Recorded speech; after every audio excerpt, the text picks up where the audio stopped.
It was supposed to be another quiet morning outside Buckingham Palace. But when Officer Marcus Thompson saw a man in a dark coat move too fast, too suddenly, the world changed in the blink of a trigger pull. The echo of that single gunshot shattered the calm of London's most guarded gates and exposed something no one was prepared for, a secret buried deep within royal walls. What began as a tragic mistake by a loyal cop spiraled into a web of espionage, betrayal, and the unraveling of a conspiracy that reached the highest levels of power. Because sometimes, the smallest human error uncovers the biggest royal lie. If stories of real emotion, justice, and hidden truths fascinate you, hit like, tap subscribe, and share this story with someone who loves royal mysteries and real-life drama. Every click helps us bring you more true, emotional stories from behind the world's most guarded secrets. Now let's step inside the palace gates and uncover what really happened that morning. The cold October morning wrapped Buckingham Palace in a gray hush. Officer Marcus Thompson, a man of habit and quiet discipline, started his patrol at precisely 6 a.m., just like he had every morning for the past 3 years. For him, the palace wasn't just another landmark. It was a living symbol of order, tradition, and duty. He'd watched tourists wave, guards march, and the city awaken beyond those gilded gates. But this morning felt off. The air was too still, the crowd too thin. The rhythm of the city seemed to hesitate, as if holding its breath. And then he saw him, a man in a dark coat standing alone too close to the palace walls. Marcus noticed the way the stranger's eyes darted around, the nervous tap of his foot, the black backpack slung tight against his chest. Every instinct Marcus had learned screamed something's wrong. He approached cautiously, his boots echoing on the pavement. The stranger didn't move, didn't even look up. He was staring at the palace gates, as if waiting for something, or someone. "Morning, sir. Can I ask what you're doing here?" Marcus called out, trying to sound casual. The man didn't answer. Instead, his hand slipped inside his coat. And that's when time slowed. A flash of metal, a heartbeat of silence, and then, instinct. Marcus drew his weapon and fired. The sound exploded through the air, bouncing off the palace gates, slicing through the calm morning like a blade. Tourists screamed. Pigeons scattered. The man in the dark coat crumpled to the ground, clutching his shoulder. Marcus's breath came in ragged bursts. His training said he'd done the right thing, neutralize a potential threat before it could reach the palace. But his gut felt sick. He called for backup, his voice shaking. Within minutes, the scene transformed into organized chaos. Sirens, radios, boots, and shouting. The palace went into lockdown. No one in, no one out. And that's when Marcus saw it. A white envelope stained with blood lying beside the wounded man. He bent down, confused. It wasn't a weapon, it wasn't even a phone. Just an envelope, addressed neatly in black ink. A senior officer snatched it up before Marcus could touch it. Marcus saw the man's expression change from confusion to shock. The officer whispered something to another man, both glancing nervously toward the palace. Then one of them made a call. Whatever was written on that envelope, it wasn't ordinary. Hours later, Marcus sat in a sterile briefing room, his statement on replay. The shooting, the flash of metal, the decision to fire, it all made sense on paper. But deep down, Marcus couldn't shake the feeling that something was wrong. The man hadn't looked dangerous, just desperate. When the senior officers told Marcus he'd be suspended pending investigation, he nodded quietly. He knew the procedure. He'd taken the shot. Now he had to live with it. That night, the story hit the news.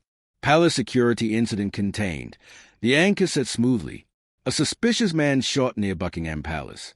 Authorities confirmed there is no ongoing threat. No names, no explanations, just a clean, polished version of events." But Marcus had seen the faces of those senior officers when they read that envelope. They looked scared. And the palace?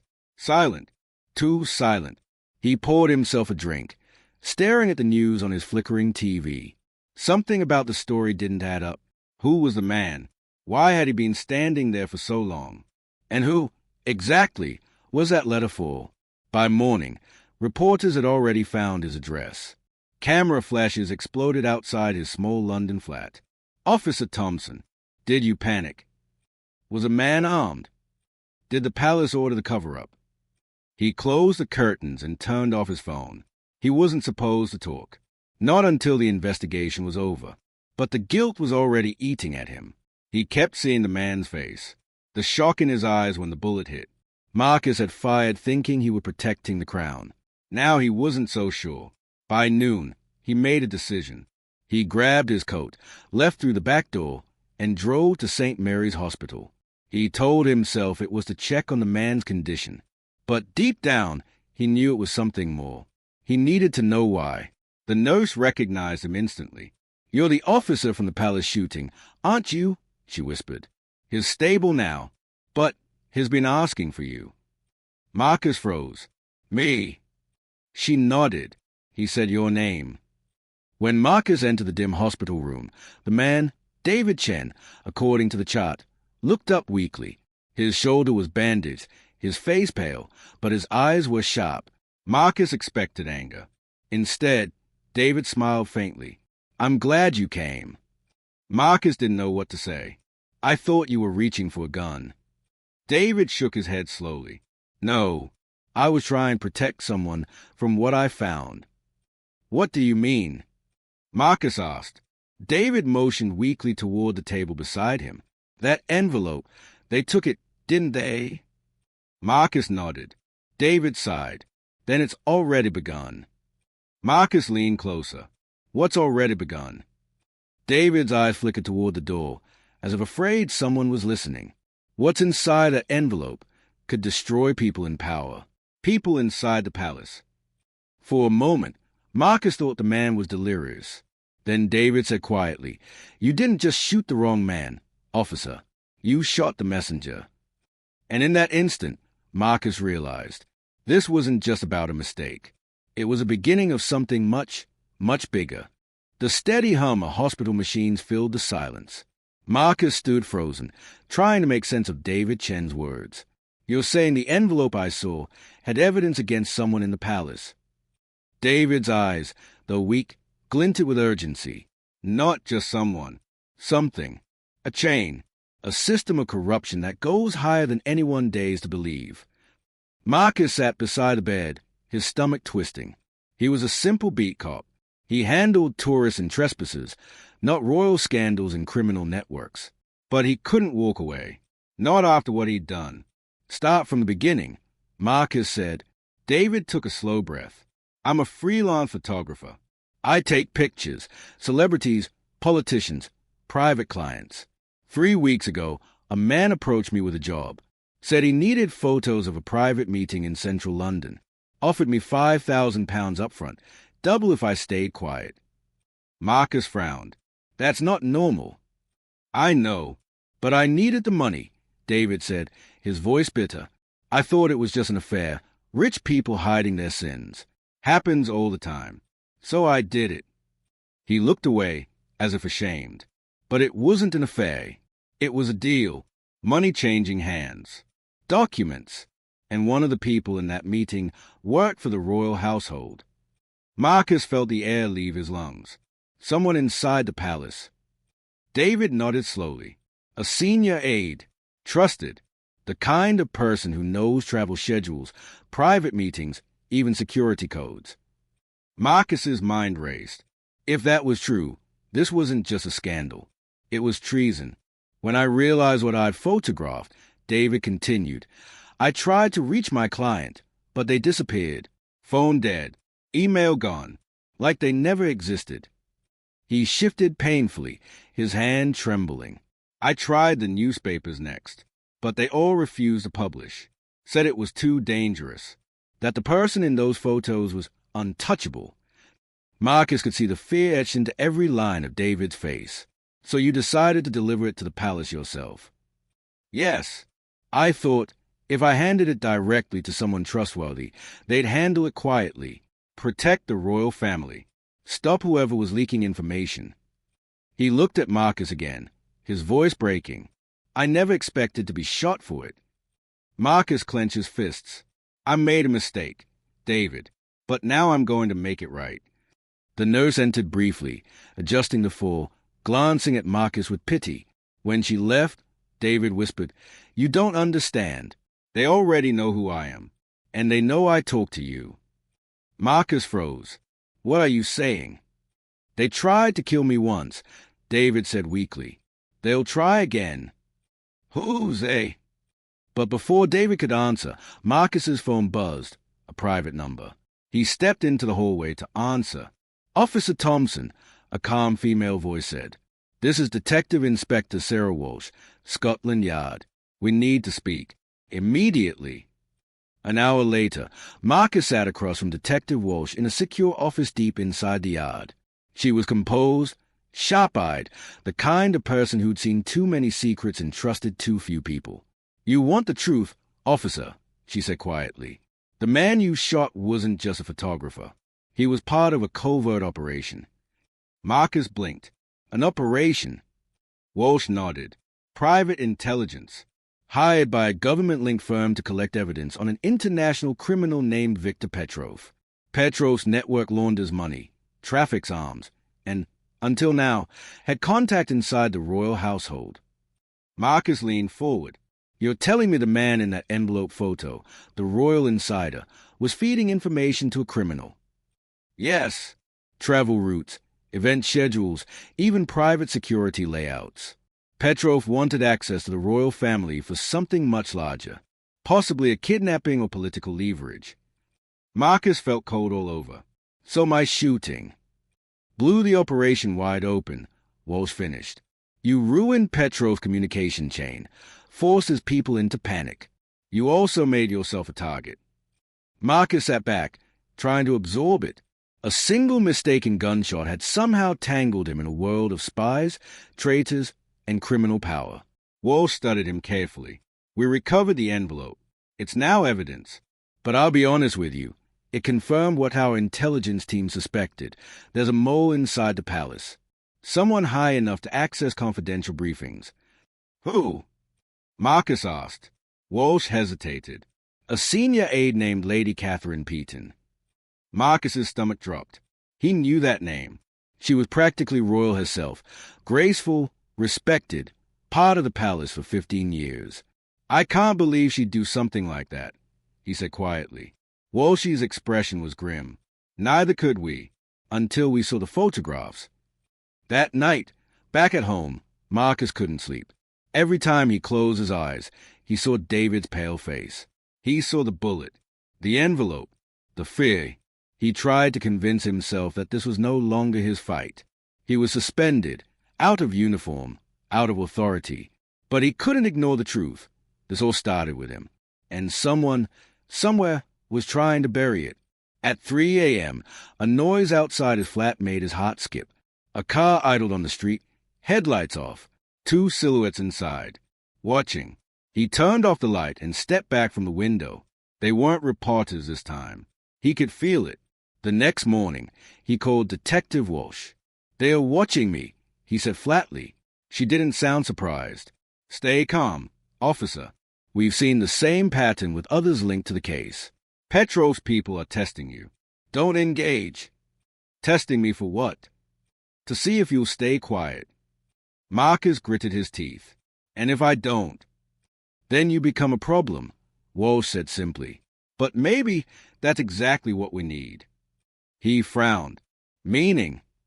Walsh's tone softened. "You want to make this right, don't you? Then help us draw them out. Go back to your patrol as if nothing's changed. Let them approach you. We'll be listening." Marcus exhaled slowly. "So I'm bait now." She gave a faint smile. "You're also the man who fired the shot that exposed them. They'll come to you. All you have to do is survive long enough to lead us to the truth." That evening, as the sun dipped behind the palace gates, Marcus stood once again in uniform, right where it had all begun. Tourists snapped pictures. Guards marched in precision. But beneath the royal calm, he knew shadows were moving. He felt the same chill he'd felt the morning of the shooting. Only this time, he wasn't the one pulling the trigger. He was the target. And somewhere inside those palace walls, someone was praying he'd never live long enough to tell the world what he'd discovered. The morning fog hung low over London as Officer Marcus Thompson resumed his patrol around Buckingham Palace. To the public, he was just a guard doing his duty again, cleared of any wrongdoing, back to work. But behind that calm routine, Marcus was wearing a tiny recording device wired to Scotland Yard. Every word, every sound around him was being monitored. Detective Sarah Walshy's voice came faintly through his earpiece. "Stay alert, Marcus. If anyone approaches you about the shooting, keep them talking." "Understood," Marcus replied quietly. For an hour, nothing happened. The world felt ordinary again. Children laughing, tourists snapping photos, the changing of the guard echoing through the courtyard. Then, just before noon, he saw him, a man in an expensive suit walking straight toward him, flashing a polished badge. "Officer Thompson," the man asked smoothly. "James Morrison, Palace Security." Marcus nodded politely, hiding his tension. "Yes, sir." Morrison's smile was professional, but his eyes were not. "Mind if we have a quick chat? Somewhere private." Marcus followed him a few steps away, near a quiet corner beside the fence. The man's tone shifted instantly, dropping its polite mask. "You've had quite the week, haven't you? A lot of attention for a simple mistake." Marcus said nothing. Morrison leaned closer. "If you're smart, you'll let this whole thing die quietly. Don't ask questions about what was in that envelope. Don't talk to the press. Don't talk to anyone." His voice turned colder. "You made an honest mistake, officer. Let's keep it that way." Marcus's pulse thudded in his ears. He could feel the recorder beneath his uniform capturing every word. Morrison straightened his tie. "Some things are better left alone. I'd hate to see a promising officer like you disappear into paperwork." He smiled thinly, turned, and walked away into the crowd.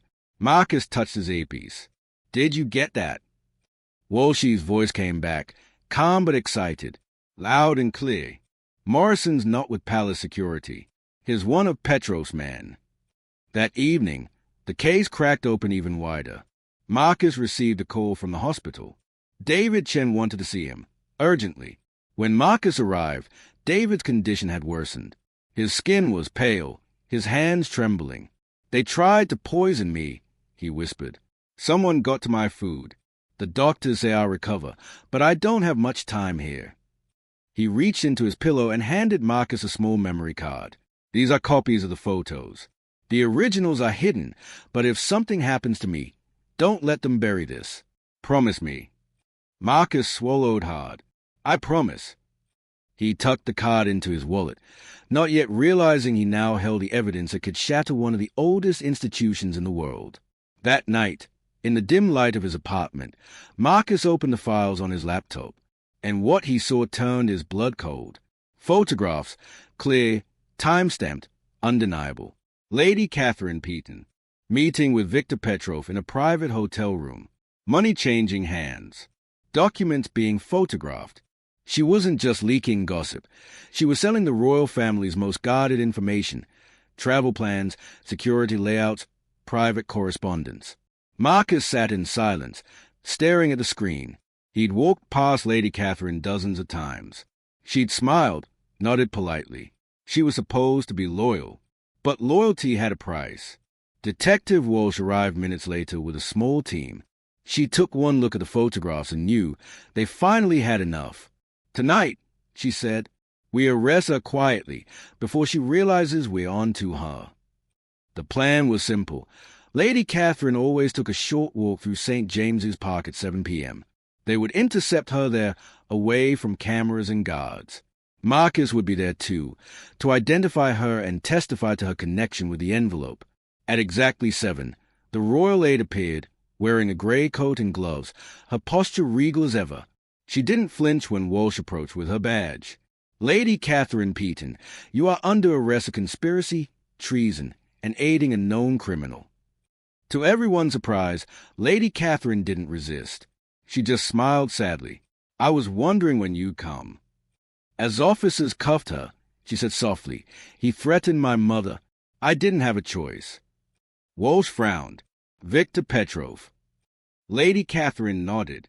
"He had evidence of my debts, my gambling. He said he'd kill my mother if I refused. I never meant to betray anyone. I just wanted to keep her safe. She paused, tears forming. But it's too late now. You need to stop him. He's planning something far worse than blackmail. What is it? Marcus asked. A kidnapping, she whispered, during the upcoming state dinner. He's going after one of the younger royals. For a moment, no one spoke. The sound of distant bells echoed through the park, and then Walsh snapped into motion. We move now. Alert MI5. The palace has to know. By the next day, London was a hive of controlled panic. Security tightened. Routes changed. Quiet meetings happened behind closed doors. Marcus, once just a patrol officer, now found himself sitting at tables with anti-terror experts and royal advisors. The guilt he carried for weeks began to fade. His mistake had accidentally exposed a plan that could have brought down the monarchy. But the relief didn't last long. 2 days later, Victor Petrov escaped from custody. Walsh delivered the news herself. Her expression was grim. He had inside help. 2 guards dead. He's gone. Marcus's throat went dry. And you think he's coming for us? Walsh nodded. You, me, and David Chen. You're on his list. The days that followed blurred into paranoia and fear. Marcus's flat was put under surveillance. He was given a secure phone, 2 armed officers, and orders to change his routine daily. But even with all the precautions, danger found its way back. David Chen was kidnapped from his safe house. Marcus received the call himself, David's voice trembling over the phone. Marcus, they found me. They'll kill me unless you come to the old postal depot on Whitechapel Road. Come alone. Walsh's warning echoed in his head. Don't take the bait. But Marcus couldn't ignore it. He owed David his life. That night, he went. The abandoned sorting facility was cold and hollow, echoing with distant drips of water. And there, under a flickering light, sat David, tied to a chair, bruised and terrified. Welcome, Officer Thompson, came a voice from the shadows. Victor Petrov stepped forward. Calm, precise, dressed like a man at a dinner party, not a fugitive. You've caused me considerable inconvenience, he said smoothly. You ruined my operation. You exposed my people. I thought it only fitting that you should watch me destroy yours. Marcus tried to stall, knowing Walsh's team was closing in. You think you can just kill us and walk away? Petrov smiled. Oh, I don't need to walk. I just need to send a message. But before he could finish, David jerked his head toward a fire exit. Marcus understood instantly. He lunged at one of Petrov's guards, chaos erupting in seconds. Gunfire ripped through the air. David broke free and ran. Police radio screamed alive. The firefight was brutal and fast. Marcus disarmed one attacker and chased Petrov through a maze of steel containers. The criminal fired wildly, shouting in rage. Marcus's shoulder burned as a bullet grazed him, but he didn't stop. Finally, near the river dock, Petrov turned to run for a waiting boat. Marcus aimed, remembering that first gunshot outside the palace, the mistake that started everything. This time, there was no hesitation. He fired once. Petrov staggered, fell, and didn't get up. By dawn, it was over. Petrov was alive. Barely. His network collapsed overnight, leading to dozens of arrests across Europe. David survived too, relocated under a new identity. Lady Catherine confessed fully, her testimony preventing a royal tragedy. And Marcus? He was promoted quietly, decorated privately, and ordered never to speak about what truly happened. The world would remember him as the officer who stopped a threat near Buckingham Palace. But behind that headline lay the truth. A single mistake that had uncovered a secret capable of shaking a kingdom. As Marcus walked past the palace months later, he looked up at the golden gates and thought, sometimes justice begins with the wrong pull of a trigger. Sometimes one moment changes everything. A single decision, a single pull of a trigger, can uncover secrets buried behind the walls of power. Officer Marcus Thompson never planned to become a hero. He just followed his duty and stumbled into a truth that almost no one was meant to see. What do you think you would have done in his place? Would you have pulled the trigger? Or hesitated and risked the lives of others? Let me know your thoughts in the comments below. If you found this story emotional, intense, or inspiring. Make sure to like, subscribe, and share it with someone who loves royal mysteries and true emotional stories. Because sometimes the truth hides in plain sight. And sometimes it only takes one person, one mistake, to reveal it.